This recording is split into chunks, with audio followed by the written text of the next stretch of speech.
Hey YouTube, Michael here. Before I get started, I just wanted to show my appreciation for how much traction my last video on the Jabra 75T Elite's got. I'm going to be putting together some more content on budget tech, electric guitars, and leatherwork, which are my three main hobbies. So if any of these topics interest you, please subscribe. Anyway, getting into the video, I recently decided that I wanted to install a wireless security alarm system in my new house on a budget. The house is small, and so I'll go through the process I used to select and install a system and the experience that I've had with the system so far. Firstly, I got onto AutoCAD and drew a rough layout of the house. You could do this on a piece of paper, but I love CAD, so I usually make any excuse to use it. I essentially worked out which rooms I felt to be of the highest priority to protect, and then calculated how many reed switches and infrared sensors I would need. For those who don't know, a reed switch is basically a little magnet and a sensor that trips and sends a signal to the security system when a door or a window is opened. I figured I would need 2 IR sensors and 6 reed switches in order to have full coverage of the house. I then got to online shopping to try and figure out where I could buy the system from. I learnt very quickly that the right search term was for an alarm system and not a security system. One of the first systems that I found was the Tuya system, although I also considered Digo and other similar brands. Tuya was a highlight for me since I plan on adding a security camera in later on, and a Tuya camera would integrate seamlessly. There was also a Tuya bundle on Kogan.com with the exact count of IR sensors and reed switches that I needed. I'll leave a link in the description so you can check it out for yourself. After a little bit of research to make sure the system wouldn't be a brick, I ordered it off Kogan.com and waited a few days for it to arrive. So here's the system laid out. We have the head-end monitor, 2 infrared sensors, the 6 reed switches. There is a micro USB cable to power the monitor. I was a bit disappointed with this and thought they would at least include a socket adapter. You have the doorbell, SOS button, 2 remotes, and the speaker for the alarm. The first physical step was to apply batteries into all of the IR sensors and the reed switches and to put the adhesive pad on the back of the reed switches. Next, I downloaded the Smart Life app onto my iPhone. I originally downloaded the Tuya app, which has the exact same layout, but it didn't seem to be compatible with the system. Once the app was downloaded, I needed to create a Tuya account. I'm skipping most of this footage since it involves some personal data.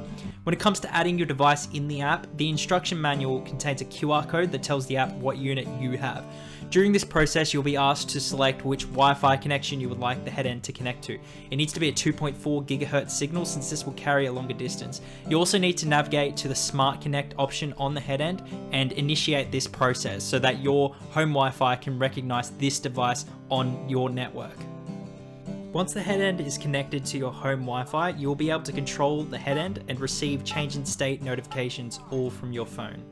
All of the devices came pre-registered in the monitor. However, you add devices by navigating to Probe, New, and then by activating the device during the countdown.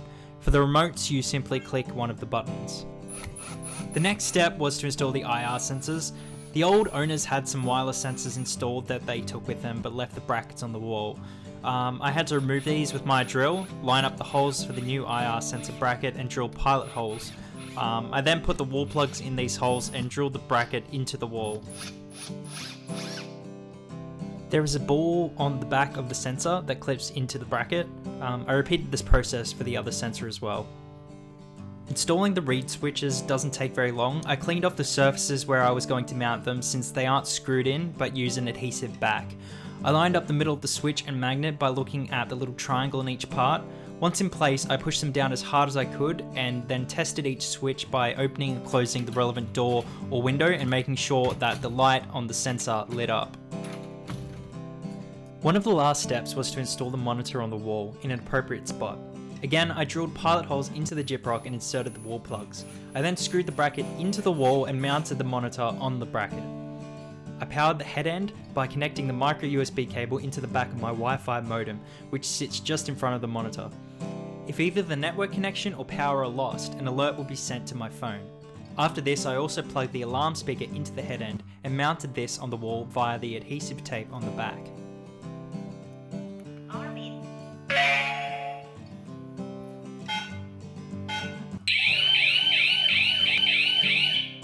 We've been using the system for a few weeks now, and here are my final thoughts and a pros and cons list. Pros, I mean, it works.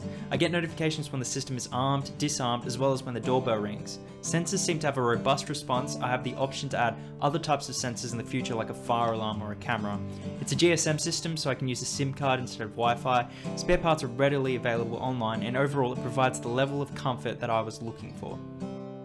Now for the cons. The first glitch we ran into involved the doorbell. Whenever the doorbell was pressed, it would change a setting in the unit so that anytime another sensor was activated, the doorbell sound would go off, although the app wouldn't send a notification each time. This was really annoying. I ended up disabling the doorbell on the head end, which means the doorbell noise would not go off, but we would still get a notification that someone was at the door via our phones.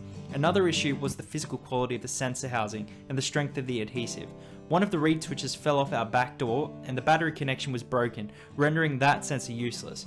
It was easy enough to order a few replacement sensors online though. Anyway, I hope this video was helpful. If you have any questions about some parts of the installation that I didn't show or are curious about other capabilities of the system, please leave a note in the comments and feel free to let me know your thoughts. Until next time.